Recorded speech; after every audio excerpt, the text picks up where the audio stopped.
everybody. So this is going to be really fun. We are here to go over the year in animation 2017. It's been kind of rough, but there have been some hidden gems in there. And Mike is here with me. And you want to introduce yourself for people that haven't seen you on the other videos? So my name's Mike Culligan. I'm from Ireland. And like Rachel said, I've podcasted with her on a few of her previous videos, and it's usually, pretty good and fun. I run a YouTube channel of my own, Cartoon Karma, where I do animation discussion and critique and some normal reviews and stuff. I'm still kind of early with it. Don't know where it's going to go from here, but for now, I'm just discussing the year of 2017 with Rachel. Like she said, it's been a rough year for the format. Yes, but there have been the hidden gems. So we're going to talk indies. We're going to talk mainstream, and to do these in chronological release date order based on US. So the first one that I have, which I thought was a 2016 release, and I talked about it last year, but I guess it's being considered a 2017 release by the Academy, is Ethel and Ernest. Did you ever see this? No, I don't think I did. So you can take this one. Yeah, it's really cute. It's about Raymond Briggs, his parents. It just goes from them getting engaged to him graduating from high school and moving out and everything like that. And it's got Jim Broadbent and Brenda Blethyn as the voices of Ethel and Ernest. And it's very sweet, and it's got this sort of watercolor style to it, similar to the like the Snowman. And if you ever seen that little holiday short, but anyway, it's very, very sweet. Let's get on to the first mainstream release of the year. That was Lego Batman movie.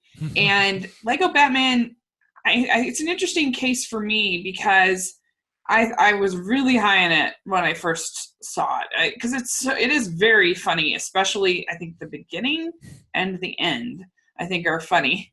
The middle I think sags a little bit and gets a little slow, and I felt like it wasn't quite as funny on the rewatch as it was on the first watch. Some comedies are that way for me, they're not super rewatchable.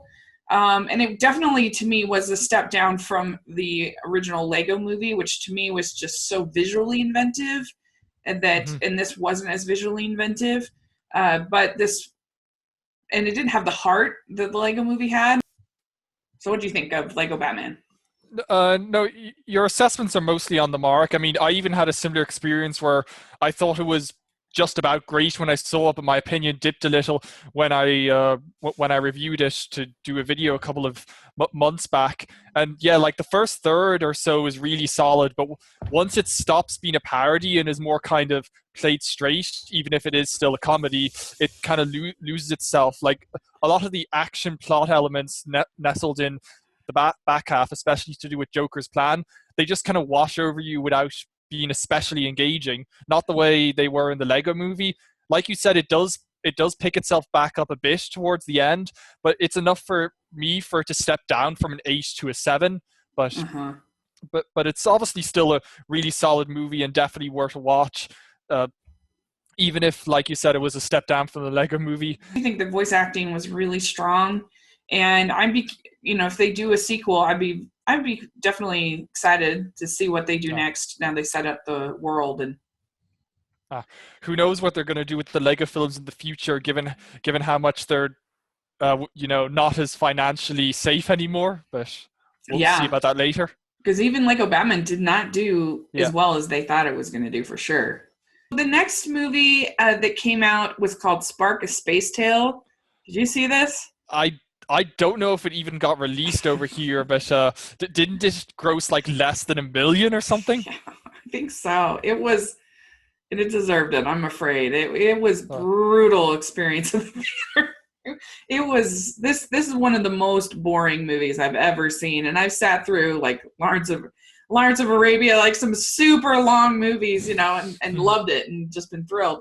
Boyhood, I loved, and this movie, man, it was just everything about it was so derivative of Star Wars and I mean, and I'm somebody that I liked Ratchet and Clank. I'm one of the few people in the world who thought that was fun, and so I can have fun with a silly space movie for kids, but this was just, it was painful. Rock Dog would be actually the next release. It's next on my list, and Rock Dog for me was like half a good movie or half a decent movie.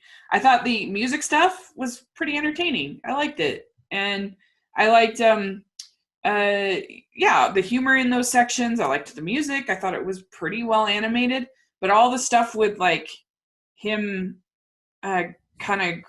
him and his father and this like mafia team of wolves, hated that. That was all terrible. So I don't know. Some poorly made plot choices, you could say, I'm sure. Yeah. I mean, that's another one that I didn't see. I don't even think it got released in theaters over here. The first time I noticed it was like, on TV adverts when you saw this film is now on demand and that sort of thing. Yeah. And I never bothered checking it out because I was like, why bother? It's watchable. It's not awful. And there was an indie called The Girl Without Hands, which I loved. It's in my top 10 films of the year. It's definitely worth checking out. It was all made by one guy, which is pretty amazing in this day and age that one man can make an animated film. His name is Sebastian Laudenbach, and it's very sketchy. It's very sort of watercolor sketchy kind of feel, and the way they use music and it all just kinds of flows and moves together. It was really pretty, and I thought it was kind of a dark but hopeful fairy tale that I wasn't familiar with, The Girl Without Hands, and so I recommend checking that one out. It was really good. It's on my list. So there you have it. Okay, so now we get to another mainstream film that I know you've seen because we podcast about it. We're talking Smurfs: The Lost Village. Wait, did Smurfs or Boss Baby come out first? I'm pretty sure it was Boss Baby first. I can't remember. Okay, maybe I had it in the wrong order then. You mentioned Smurfs. Let's just go with it. Okay, yeah. So Smurfs: The Lost Village. I think this movie's kind of a little underrated. It has problems, but I thought it was beautifully animated. I loved the forest scenes. I loved the river. It was so beautiful. And I liked Gargamel. I just miss sniveling, old school kind of fun villains. That I feel like every movie, it's always sort of the surprise villain these days. And so I liked that. And overall, I was entertained by it. What did you think about Smurfs: Lost Village? Well, when we podcasted on it, my opinion was largely the same as yours, if maybe a little lower. Honestly, I've rewatched it since, and my opinion has kind of dipped a bit again for a few reasons. Okay. I mean, the visuals are nice, but for whatever reason, they're just not as impressive now that it's not in the cinema. I'm not holding that against it, but more importantly, like animated films from Sony and DreamWorks and Illumination and others always have pop songs over moments, and this one, they have some appalling choices that really, I'll be honest, they kill a lot of the moments. Like after the Smurfs have first left their village and they come into the clearing, and then they start getting tossed around by these daffodil flowers, and they're playing some pop song that just makes it all wacky and broad and shrill rather than being kind of wow that it should be. Like, they don't do it all the time like that. The whole twisting tube river still has its moments, but like when you get to the Smurfs village and all the female Smurfs are introducing them to the all, and they have the audacity to plug "I'm blue" because Smurfs, har har, in it. They just really suck a lot of it out of you. Yeah. And I think also when you sat down to rewatch a film, you hope that you'll be able to get more out of it that you didn't notice the first time. But this film doesn't hold up to that. So even though I kind of enjoyed it the first time, it's not a rewatching. So it kind of dips for me again. I'm kind of like on the tail end of a 6 or on the high end of a 5. I can't make my mind up. So that's give it kind a of where 6. we're at. Given the stage of the year, I'll be a little generous, but it's a very weak 6. Okay, fair enough. Yeah, I get it. That's true. The song choices are very on the nose, and not as good as, say, in my opinion, the song choices for like the Peanuts movie or something like that was a little more creative. I my biggest problem with the movie is that I feel a little uncomfortable with like the gender dynamics in the movie, like the things that they describe as being feminine, the things they describe as being masculine. Like, not my favorite. Like, if I don't know, it's tough because that's sort of the inherent in the Smurfs and the way it's set up. But also, it's hard to have character growth in characters that are so defined by one characteristic. It's tough, you know. I mean, I don't know what you do. I don't know how you make that different. It's really hard. I think I guess what I appreciate about this movie is I really felt they tried hard. I think they tried hard to make the best Smurfs movie possible. It's kind of how I felt about the Power Rangers. I felt like, man, they tried hard to make a good Power Rangers movie. Yeah, it has flaws, but I can give them a little bit of credit. Like it's like you have all these cards stacked against your favor, and you're trying to do your best to upturn as many of them as you can. So they definitely did it. They definitely tried reasonably hard in that area. I won't say they tried their hardest, but they tried reasonably hard. Yeah. And given what else Sony Animation gave us this year, that'll have to do. Yeah, agreed. And I don't know, just like I said, the main critique I would have is like, there's nothing particularly feminine about yoga. You know, like, why are we dividing these things up about that some things are for women and some things are for men? It was a little strange for me. I guess you can blame the media when women do yoga. For whatever reason, it's a bigger deal than men doing it. I don't know. I guess. So. So let's talk about the Boss Baby. And so the Boss Baby, for me, I think the imagination sequences are really good and show that craft, the DreamWorks we all know that they have to make beautiful animation. And I hold DreamWorks to a higher standard than I do something like Rock Dog, you know, or maybe even a little bit Smurfs. But I hold them to a high standard almost as much as Disney because I know they have that potential to make beautiful things. And so for me, I didn't really like the Boss Baby. To me, it felt like a one joke concept, a one joke movie. And there were a couple of things that bothered me, like the fact that you have this really kind of mean setup that I didn't like. That a certain percentage of babies get sent to management and never get loved, never get mothered, never get cared for. Like, that's really sad when you think about it. And then also they have this they dress this fear the children have of them not being loved when there's a new sibling or whatever. And that's a true thing. And that's a good thing to focus on and talk about in a movie for kids. Yep. But it bothered me that they never resolved it. There's this idea in the movie that like there's only so much love and puppies are taking up a portion of it, and you know the new sibling's gonna take out a portion and then you're stuck. But that's not the way love works. Love is ever expandable. Yeah. Well, I thought it was so weird that they never like had a moment where someone explained that to the kid, or that the parents were like, no, you know, we love you. And I don't know. I thought that was very strange. Well, I think the Boss Baby's problems come from the fact that most of the film is supposed to be either a metaphor or not. Like, you know, how much of this is Tim imagining in his head, how much is not? And whenever you watched it, it kind of makes sense that they don't really answer that question. And there are large chunks of the movie where the fact that it's left ambiguous does work out in its favor, especially in the denouement after the whole climax thing. But I think the middle half, the half hour towards the end, excepting the last 10, where they're, you know, trying to stop the whole puppy thing and the bad guy, all of that is just kind of really falls flat.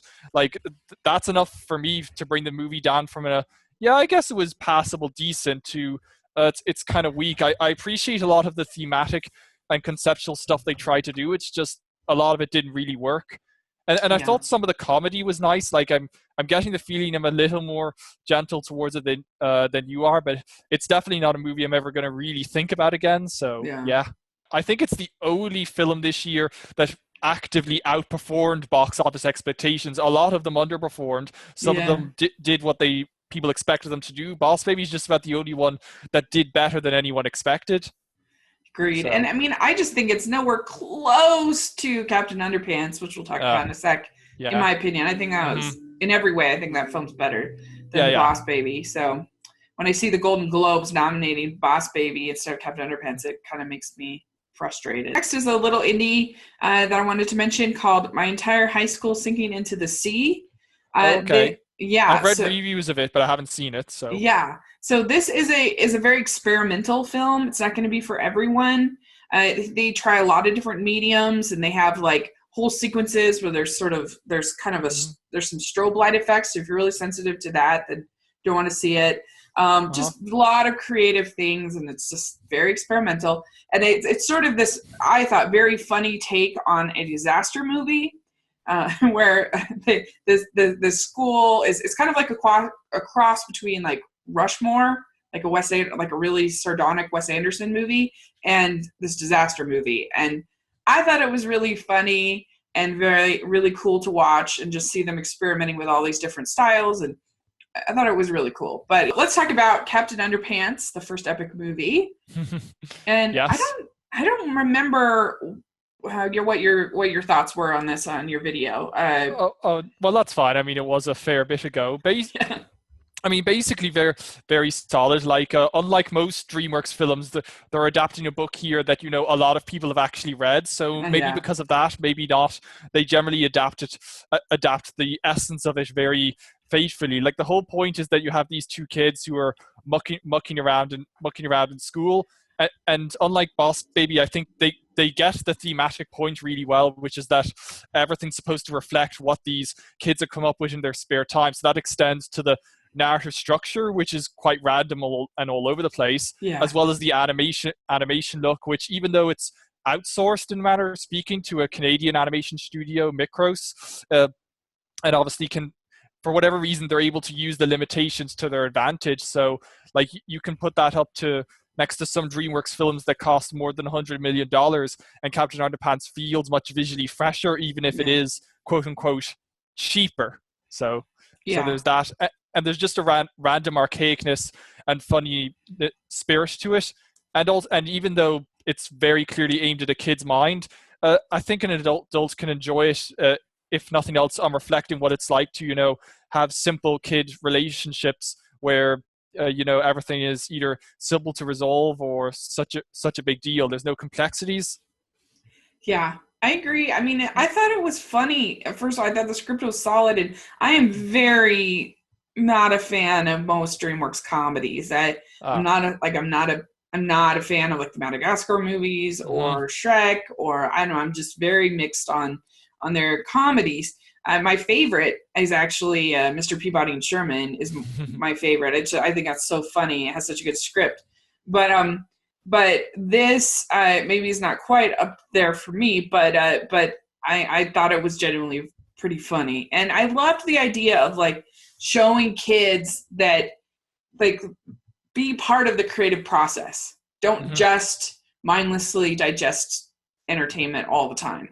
Like, I like the fact that these kids were creating their own characters and their own comics, and, you know, and really that they were just, I loved their friendship. I thought it was very sweet.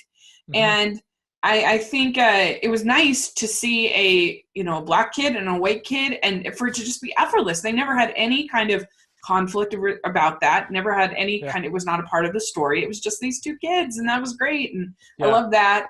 And just a point on that, not to do with race, but like I saw some people would expect that, you know, because you have these two boys that are so close, that at some point or another adults would make sly are they gay or not jokes for the adults of the audience, but we don't get any of that. No. Again, a lot of it is just coming from the innocence and archaicness of the source material, and I'm quite familiar with the books, even if I haven't read some of the more recent ones, but they preserved that essence, that spirit, so that really carried them far. Yeah, and they used their budget to their advantage by making it part of the humor, making it part of the art style. Like, I loved all the different kinds of animation that were involved. I loved the sock puppet sequence. That was so fun and just surprising and kept you entertained. And next we have Cars 3, and I do think that Cars 3 was the best, in my memory at least, the best marketing that Pixar has done. And they are not very good at marketing in general, Pixar. Their trailers usually are weak. And this was actually really great trailers. And so it got me pretty excited, and I do think it's the best of the Cars movies, and I love the animation. The racing sequences were amazing, and I think that Cruise's character was really good. I liked seeing her arc, because what I thought was cool about her was that it's easy to make a story about sort of discrimination, like where people are slamming doors in people's faces and stuff like that. But her story was a little bit different. Like, there's a certain kind of discrimination where you don't even allow yourself to approach that door. You don't even allow yourself to think about that world. You know, that's just something that's not possible.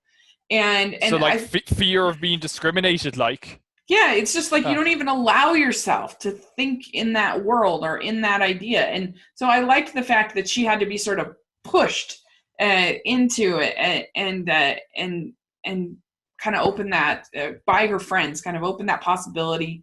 I thought it was actually kind of moving, and it sounds crazy for a car movie to be moving, but I thought it was really good in that way.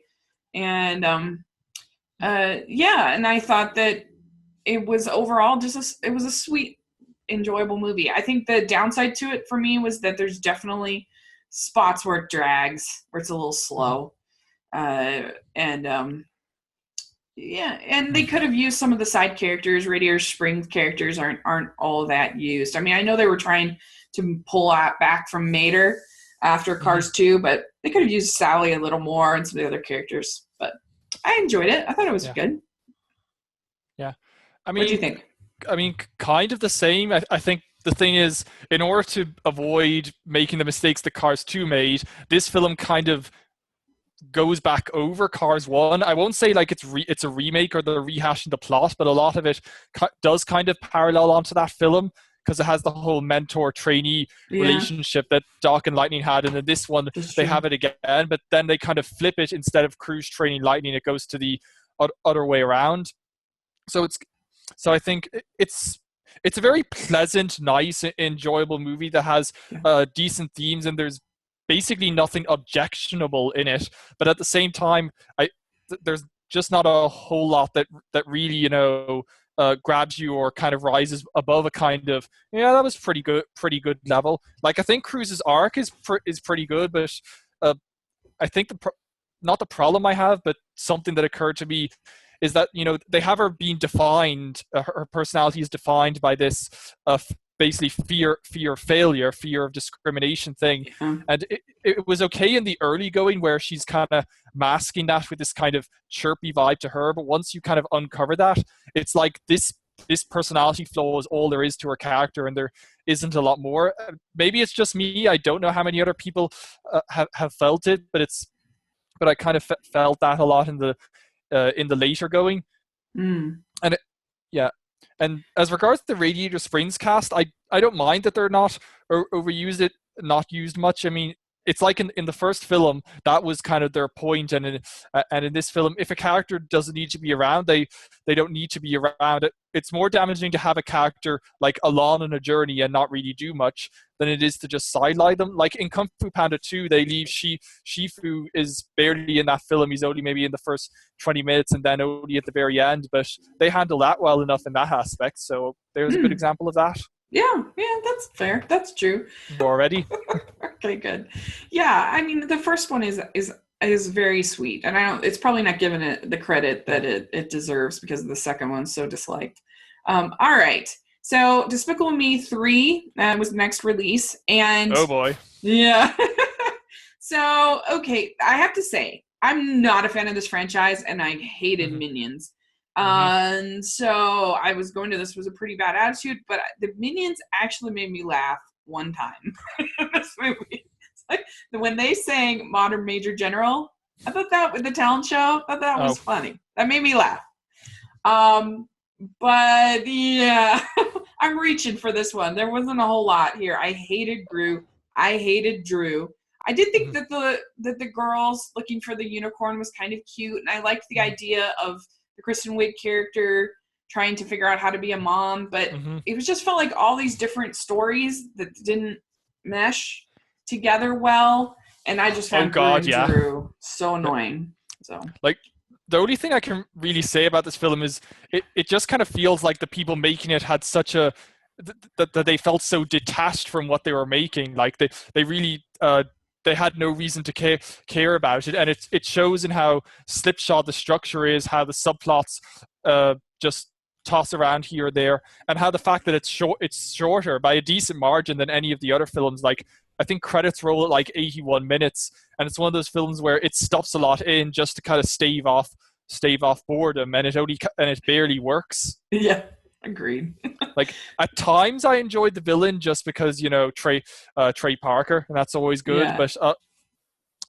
But and sometimes girls provided cute antics and other moments, but yeah, it's just it's another case of the film goers didn't have any reason to give a damn. So yeah, and they didn't.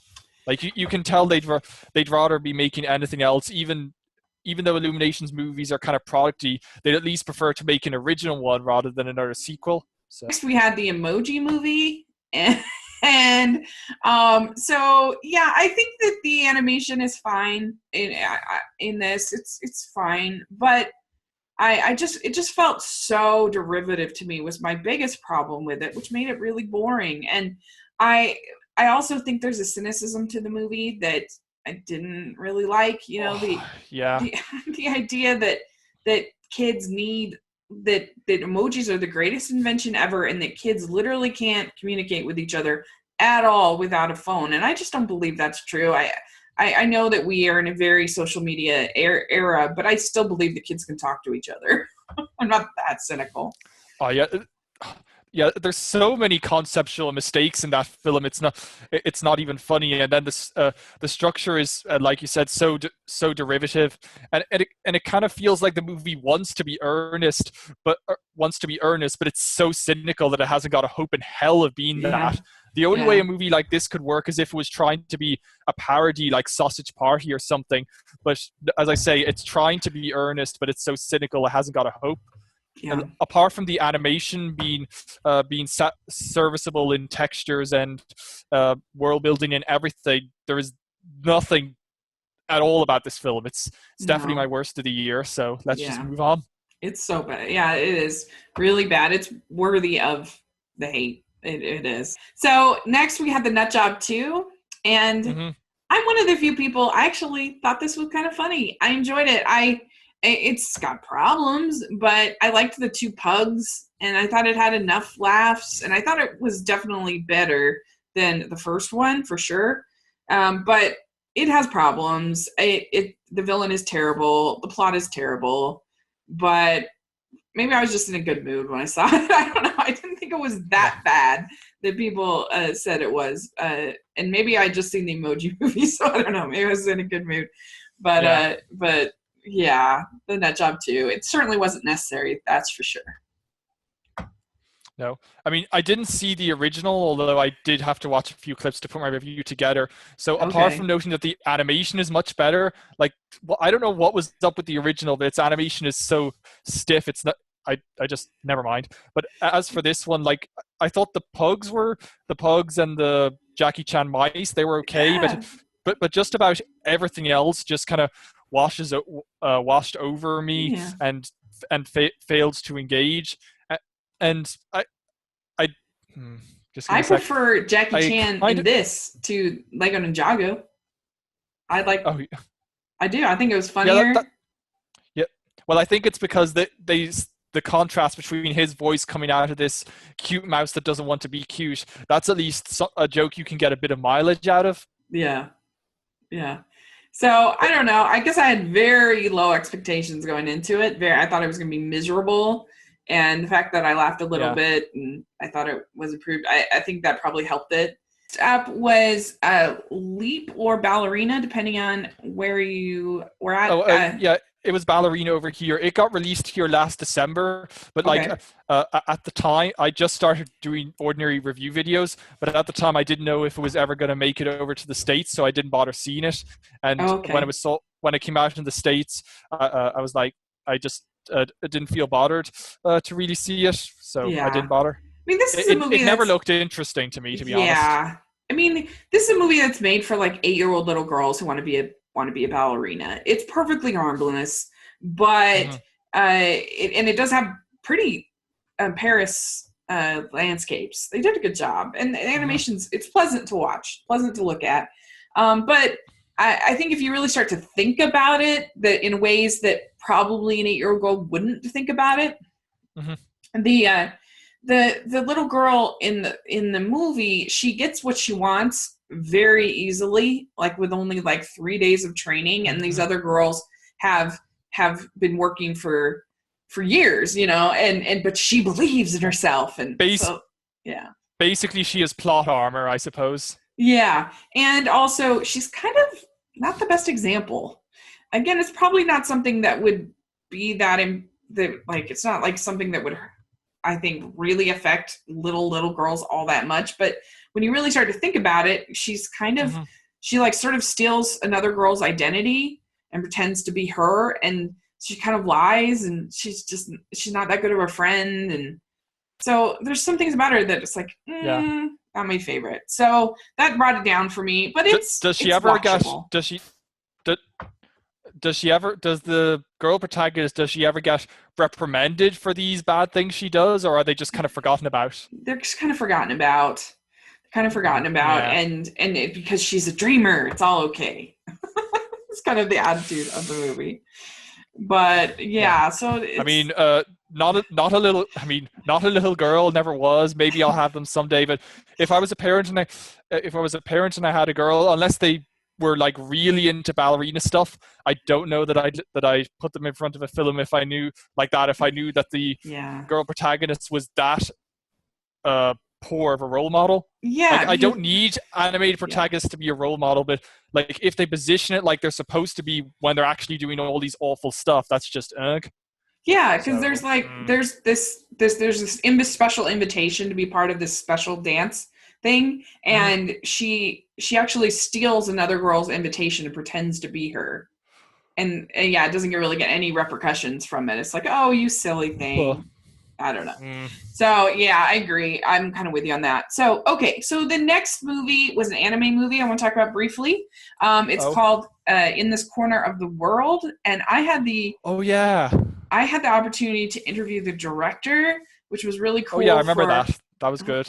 For rotoscopers.com. That was really neat. And this is not a movie for everybody. Some people will think it's super boring because it's very just like day in the life of basically Japanese people in 1944 during the war. And it's the lead protagonist is this kind of basically like she's 17 and she enters this arranged marriage in Hiroshima. She has to move to Hiroshima, which of course becomes important. And and it's just about her daily, like there's a long segment where she's just making rice, and there's like this special way of them making rice in that time to make it puff up and make it feed more people. And so some people think it's really boring. I actually thought it was really lovely and really beautifully animated, and I like those kind of movies that are just sort of about people and their life. And so anime does that really well, slice of life, slow pace, letting you get to learn the characters that way. It's a form of filmmaking that is basically fallen out of favor in most of the rest of the world, but the Japanese keep on doing it, so fair play to them. Yeah, I mean, every once in a while you have a Boyhood or something like that does it, but I really thought this was a sweet little movie. So if you get a chance, check it out. Next is also a little indie that we did. My friend Christina and I did a podcast on. It's called Window Horses, and this is a really good film. It's by a female. This was really cool this year. We had 3 female animation directors, which was pretty good. We have in Silent Voice, we'll talk about in Window Horses, and in The Breadwinner. So 3 female directors, which is pretty cool for animation. And anyway, so Window Horses, and it's about this girl that is Persian Chinese, lives in Canada, didn't know her father, and her mother's passed away. And she writes this book of poetry, and she ends up entering this poetry festival in Iran and gets the chance to go over there. And it's just about her experience, like reconnecting with her culture and poetry, and there's a bunch of different segments that are actual Persian poetry and that are beautifully executed. And always nice to have good indie animated films. Yeah. At least we can, for the most part, always count them in this day and age. So there's that. Another little indie that I really enjoyed out of France is called Louise by the Shore, and this is a watercolor style, and it's about a woman, an older woman, who gets left behind on this vacation island, this resort vacation island, and there's nobody there. Like, everybody leaves once the summer's gone, and so she has to figure out how to survive for the year until people come back. And she just she starts out really like frail, but as she becomes stronger and stronger as she's having to be more independent, and it's really cute. Do you mean like physically stronger or mentally stronger? Both. Oh, okay. She becomes more confident, and it's really sweet. It's a sweet movie. I recommend. Okay. Yeah. Okay, and then we have another. This is kind of a bunch of indies we're just powering through.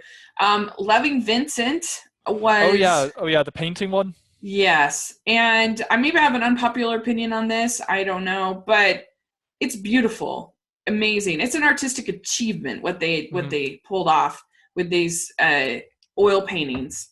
But for me, the story was problematic. I would have preferred them just do like a straight out art piece, like with what they did with maybe my entire high school, Sinking into the Sea, that felt really experimental, and so you don't care as much about story. But the story that they picked, I really didn't like. I thought it was very weak. It's just this guy going around interviewing people about Vincent van Gogh's suicide, and I didn't care about this guy. It didn't tell me a lot about Vincent van Gogh. I felt like I didn't get insight into suicide or mental health or art, or it just was kind of flat. And so it pains me, but I ended up not really giving it all that good of a score because I just didn't like the story. Anyway, I don't think that's an unpopular opinion. I've seen, pretty much everyone says the visuals are the best part, but I've seen lots of people feel that there's such a difference in quality between the visuals and what the film is actually using them to directly do. Like, I don't think it's kind of like the visuals are like, a 9 or a 10, but everything else is kind of like a 5. That's the opinion I get from most people. I haven't seen it myself yet, and because of what it's doing with the visuals, I definitely will. But if what everyone said is true, it probably isn't a film that you ever need to rewatch unless it's specifically to study the visuals. Yeah, agreed. And it's just frustrating because they were so close. If they would have been it would have been one of the greats. If they we're getting out of indie territory. We have the Lego Ninjago movie, and I have to admit, I saw this during Comic-Con week, so I was pretty tired, but I still think it's pretty boring, and I didn't really like it, and everything about it felt very derivative to me of Kung Fu Panda movies and even Star Wars a little bit, and the other Lego movies. Like, I thought Darmageddon seemed really Lord Business, kind of copycat to me. And I don't know, the only part I really liked, I didn't think the animation was that great, and the only part I really liked was the cat. I thought the cat was hilarious. Yeah, those are probably all fair opinions. I think this is going to be a weird statement, but the people who directed the Lego movie, Phil Lord and Chris Miller, who also did Cloudy with a Chance of Meatballs, as well as 21 and 22 Jump Street, for whatever reason, they're able to handle comedy in films like juxtaposed tones in just a way that very few other people can. And that was one of the reasons that the Lego movie works so well, that it could bounce back and forth between humor and sentiment and always make it work for the most part. And this film it was like it was doing that, but it basically never works. So you either had comedy that was coming out of nowhere and taking you out of it, or you had sentiment that felt shrill and forced and tacky and gooey. I did kind of like Garmageddon. I don't even know how to pronounce his name.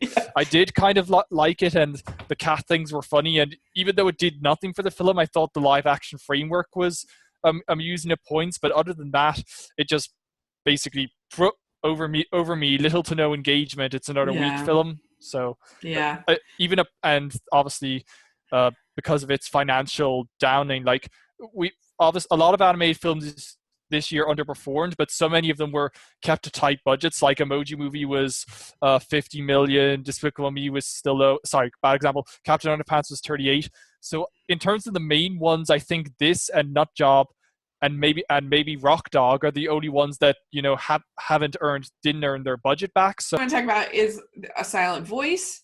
This is a movie that it's an anime film, and it's a movie that I think is best for people that are sort of have some experience with anime because of the way the characters talk and the way that they interact. It's just very Japanese. It's very steeped in that culture. I really loved it. It was one of my favorites of this year. It is long. It's it's like 2.5 hours long. So that'll be a barrier for some. But if you can embrace it, there's lots to embrace. It's this beautiful story about this bully and the girl that he bullies, and how they're able later on when they're in high school, they're able to reconnect, and he's able to kind of seek forgiveness, and it becomes a very touching, beautiful story. And they're both sort of wounded characters, and there's a lot of stunning animation. The music is the best of the year by far, in my opinion, and it's a really good film. Yeah. Wait. Did you mean to skip your name, or are you counting that as part of last year? I was counting that as far as last year, but we can talk about it if you want. Have you seen it? Oh yeah, I did see it. I missed it when it first came out here, but then in August, it got a very brief IMAX screening here. So jealous. I was able to see it in IMAX, and it was so weird seeing a subtitled movie in IMAX, no less. Like, I'm pretty sure it's one of those films that my experience seeing it probably won't be the same when I get around to rewatching it. But obviously, it's a phenomenal film, beautiful, and it for the most part, it really is one of those films that has something for everyone, and I think can speak to everyone. Like we on the internet, us animation people, we've dissected it to death. And while I don't know that all the fantasy stuff that kind of takes up the later half of the plot, once it turns out why they're connected and how and all that, is necessarily necessary, I don't think it takes away from the plot either at the same time. So that's kind of a moot point. But yeah, it's phenomenal. Oh, I think everyone knows. I think that's just a masterpiece. The animation, the music, the spiritual connection is so beautiful. And just I think the main idea of Your Name is that, like, once we understand somebody's humanity, like we will feel a fierce desire to save them and rescue them and help them. And that's what Taki feels like. He can't sleep. He can't think. He just feels this connection with this thing and this person. And a friend of mine was like, well, why does he get on the train just going nowhere? He doesn't even know where he's going. I'm like, if I felt that kind of yearning every day and it wouldn't go away, I'm getting on that train. It makes perfect sense to me. And I just love it. I love it so much. Well, it's worthy of your love. So oh, good. But yeah, Silent Voice is more problematic, but it's still it is beautiful, and I recommend. I recommend, especially anime fans, definitely check it out. Well, I think the odd thing about the kind of anime films that we'll get to see here on the indie circuit is that I kind of think there's maybe three kinds of anime mostly out there. Most of it is kind of the otaku nerdy type that tackles specific niches and specific nerds, and you get that in all those franchise stuff. And Pokemon. Well, not just the stuff aimed at kids, the more stuff aimed at adults that only really speaks to anime fans. But most of the films we get aren't of that. They're either occasionally we get ones like Your Name that truly speak to everyone, or Ghibli films, or what have you. And then you get other ones that are better for anime fans, like A Silent Voice, but they're not as closed off as the otaku nerd targeting ones that I mentioned earlier. And that's not a bad thing. There's nothing wrong with a film having a niche audience if that audience loves it. It's just more an observation. Right. So yeah. Little weird film that I loved. It was interesting. So I sat down. I saw this thing. Oh, Son of Bigfoot. What is that? So I started to watch it, and it looked kind of terrible. It looked like one of these made made for cheapy, whatever films. So I start watching it, and I'm like, this is actually kind of good. This is good. I like Mm-hmm. this. It was one of my most like pleasant surprises, and I was so excited because like so often I feel like I'm a downer on my blog. I get Mm-hmm. on the blog and I'm like, oh, I don't know, this problem, whatever. And it was really cool just to get on the blog and be like, you guys, I found this cute little movie. Yeah. And Well, anyway, and it's made by the same people who did The Wildlife, and this, or Robinson Crusoe, I think was called there. And this oh is yeah. a Yeah. million years ahead of that. Yeah. Yeah, that was another. Most animation in Europe is kind of on the indie side that kind of G Kids were released, but every so often you get CG films that are trying to follow the American mold, and they several months later they get released over in America, typically butchered up like Leap, or like Yeah. this one. I remember I didn't see it, but I remember it being released in February. Like I was in Holland at the time on a holiday or something, and Okay. I saw ads for it. Like on the side of the road or whatever, and then later when it came out in America, like I was like, oh yeah, that film came out here briefly. Yeah, eh. they did a really good job with like the fur, with the Oh. animals, and so they did a good job with the animation, and it just had a big heart to it. And I loved the music. It was by some, I Mhm. think, Dutch band called Puggy, and they did a good job. And it has some problems. The villain is kind of your typical mad scientist kind of villain, and he's not very good. The villain's kind of one note. And they have sort of a bully plot line that doesn't really go anywhere and is unnecessary. But other than that, I thought it was a pleasant surprise, and I recommend it Yeah. to people. Check it out. Okay. Um, Yeah. yeah, and so then there was another indie called The Breadwinner, which hasn't come out Uh-huh. there yet. And this is a beautiful film, and it was really exciting to me because Cartoon Saloon, they've only done Tom Moore films, which are all Hmm. Celtic in feel, Yeah. and so this was a Nora Tooney, and it's about this Afghani girl, and it's a very loose adaptation of the book, Hmm. but it was really effective. I really liked all the characters. It was very moving. It was heartbreaking, and the only like mild critique I would have of it that kept it out of Uh-huh. my top 10 of the year is that there's these fantasy sequences where she's telling these stories, and then the her life sequences, and sometimes they just didn't quite mesh completely. Okay. Yeah. um That sounds yeah, like it'd be fair. Uh, uh, but it was really good. I really enjoyed it. I think I gave it an A minus, so I really yeah. liked it. So, Yeah. uh, in case the viewers watching forgot, I live in Ireland, but unlike Rachel, I haven't got to see this film yet. Like, I'm not at the point where I get past the screenings or whatever, and for whatever reason, the film will get released here later than it will in America. I mean, there are reasons, but I won't go into them here. But I think that this film will probably be for Cartoon Saloon a bit like what The Incredibles was for Pixar. Like, Incredibles was their sixth film, and that Brad Bird came in from outside and made a film that was a decent bit different than what had been made before. And then with Breadwinner, as Rachel said, their two prior films were had these Celtic Irish roots, and here you have this one that's based in the Middle East or Afghanistan or whatever, and has all this stuff. Like, I definitely really look forward to being able to see it. Let's talk about this movie Bird Boy. Oh You right, yeah, saw it. yeah, I did. What did you think? This is a very unusual film. Well, it's a fair. I mean, it's a fair bit different than most animation I've ever seen. Like I've seen enough dark horror films that it wasn't completely out of my comfort zone. Like obviously, it's a very bleak post-apocalyptic world, and I think the weird thing about a lot of these indies is that you want more people to watch them, but at the same time, you can understand why most of them have a limited audience, even if Mm-hmm. they are very good.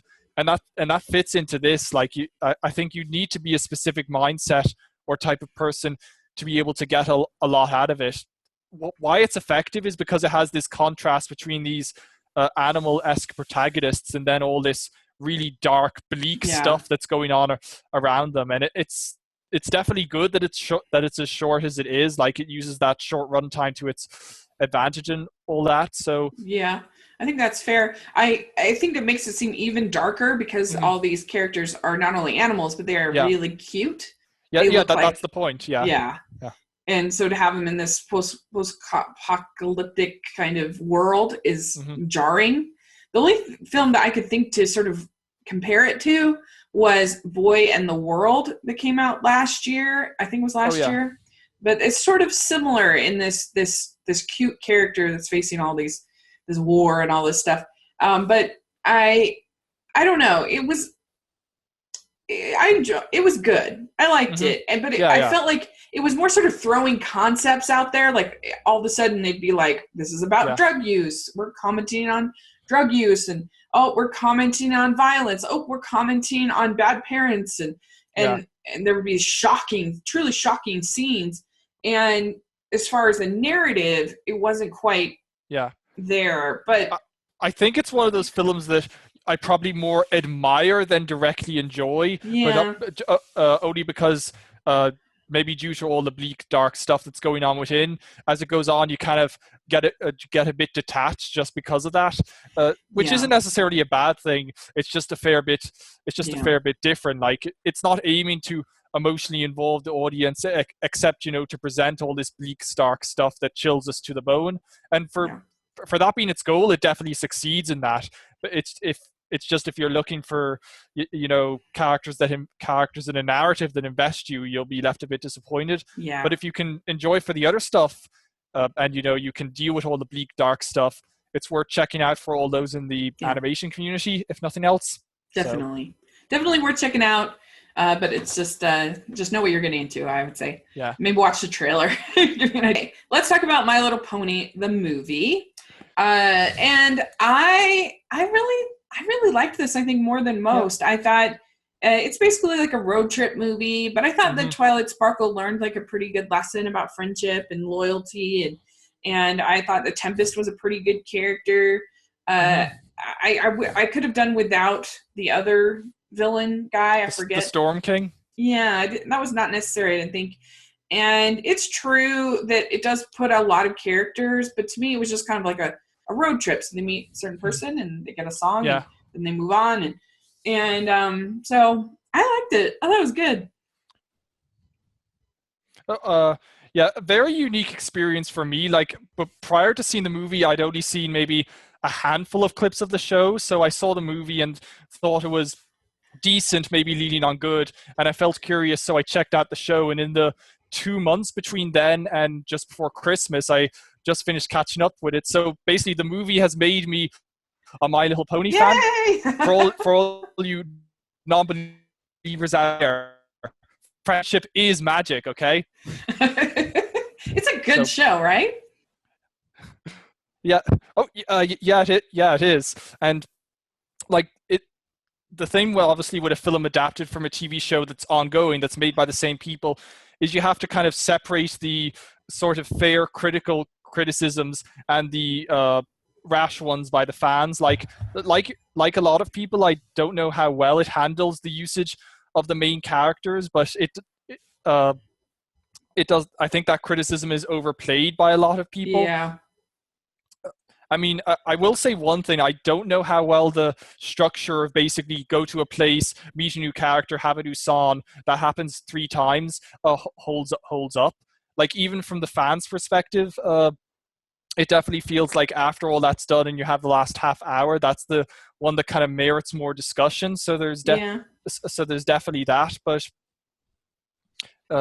it is a little episodic, and that probably goes back to its roots a little bit. It was really cool that they got all of the voice cast, which you don't always see in these movies. And I actually liked the songs. They actually got like Broadway level professionals to sing, so they sounded pretty good. Like the film came to home media really fast, so I just watched it again the other day, and that was the major thing that changed between when I first saw it to now. Because now that I watched the show and get a feel for how the songs work in it, I was able to really more fully enjoy them. Whereas the first time I thought they were okay, I just wasn't kind of used to how they work.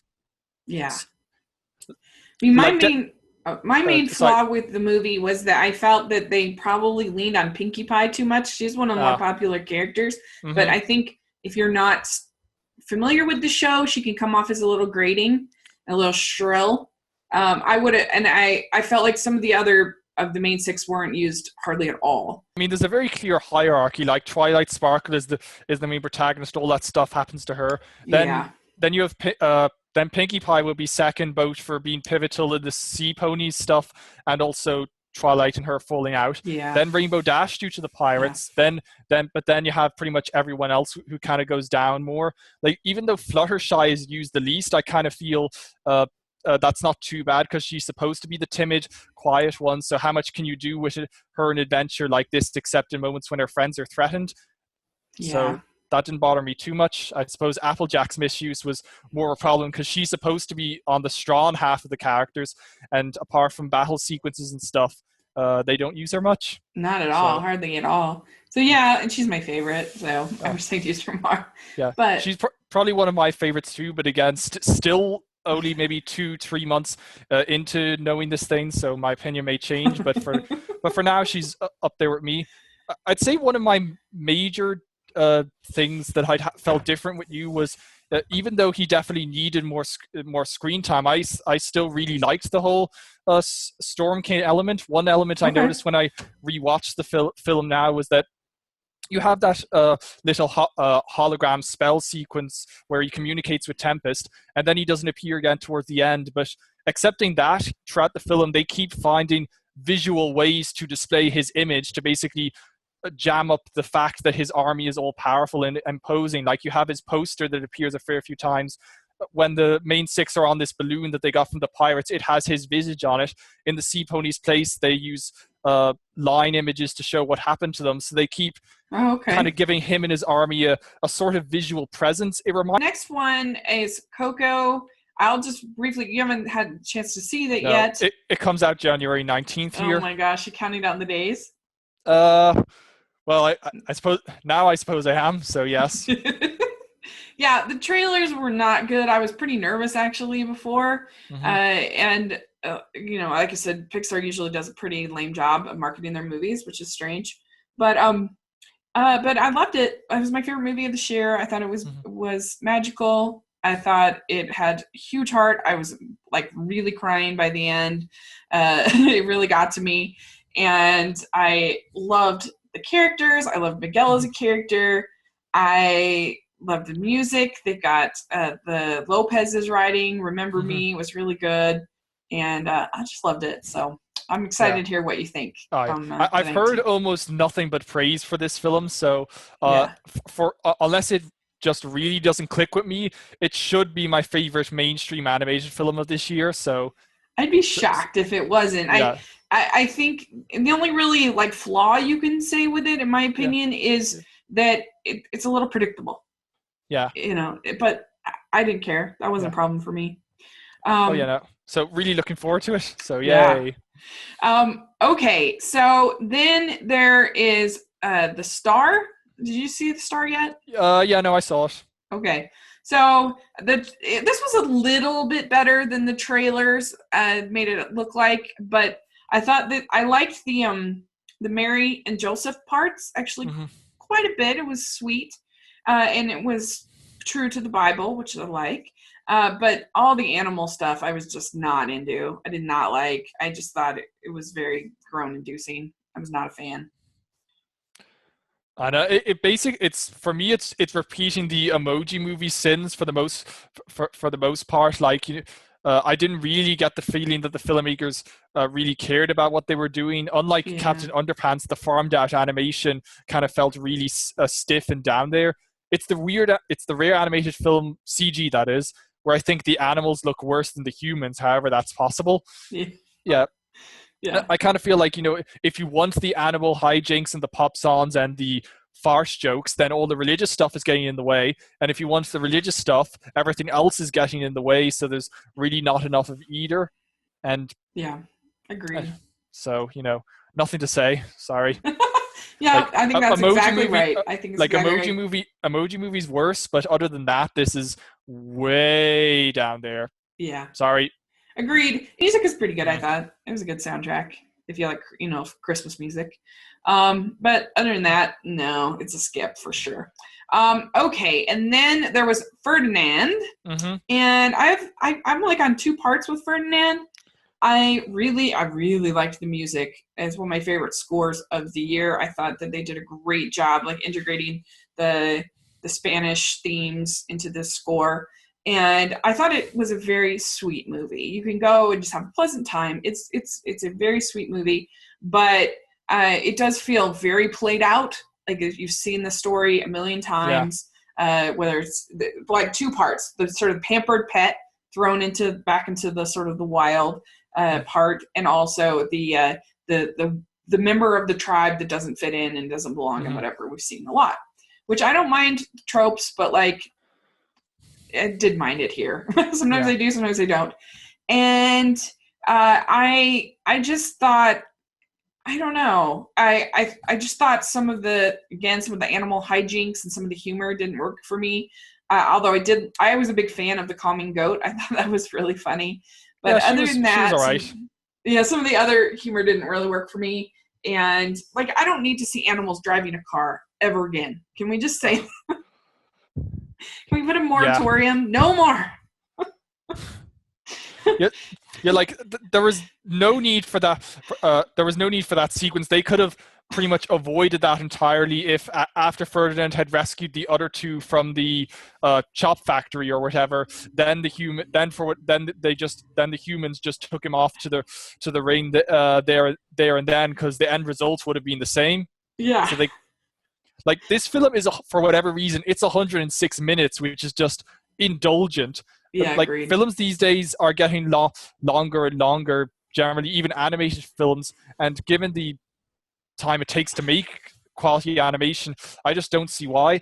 It's not even like Blue Sky Studios, unlike, say, Disney, which Disney are in a weird position now where all of their films seemingly have to be over 100 minutes. But Blue Sky aren't like that. Peanuts movie and The Fourth Ice Age were under 90 minutes, even with credits. So there's no reason this film could have been 20 minutes shorter. It's just a mixed bag.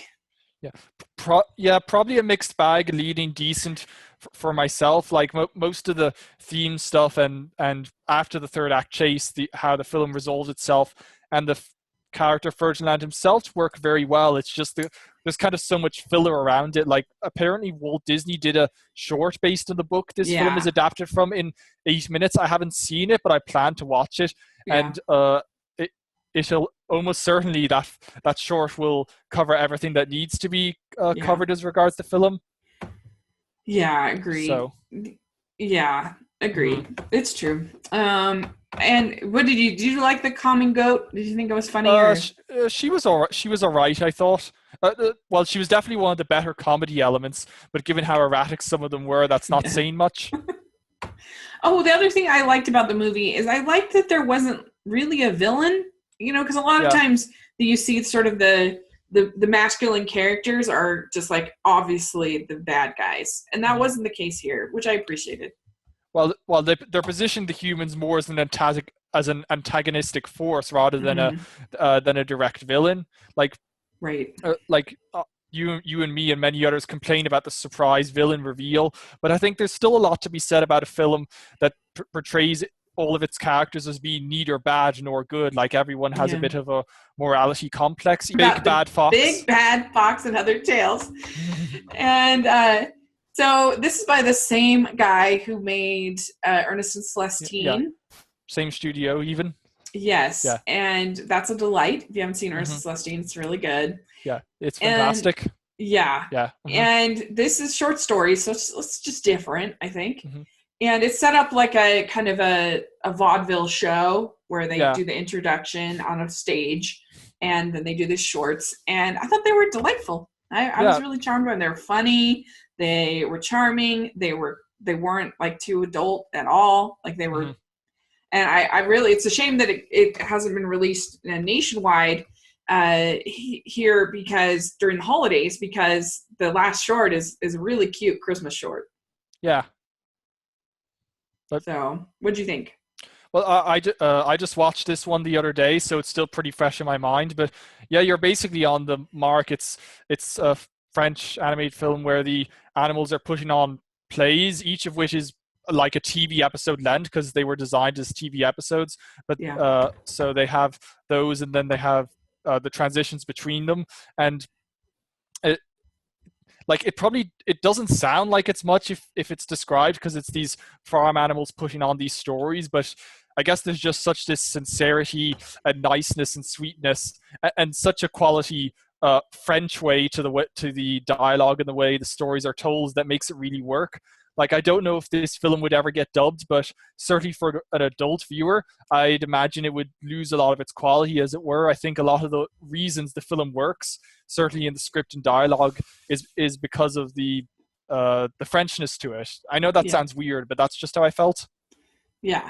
Yeah, no, it does. It has that. I see what you're saying. Well, so it's been an interesting year. And thank goodness for the indies, for the anime, and some ones that were solid, that were Well, put it this way: before this started, I counted up what the 12 mainstream ones I've seen, which doesn't count Coco. That would make it 13, and I took the scores I would give all of them, even though I don't give scores in my reviews because I like to hope it speaks for itself.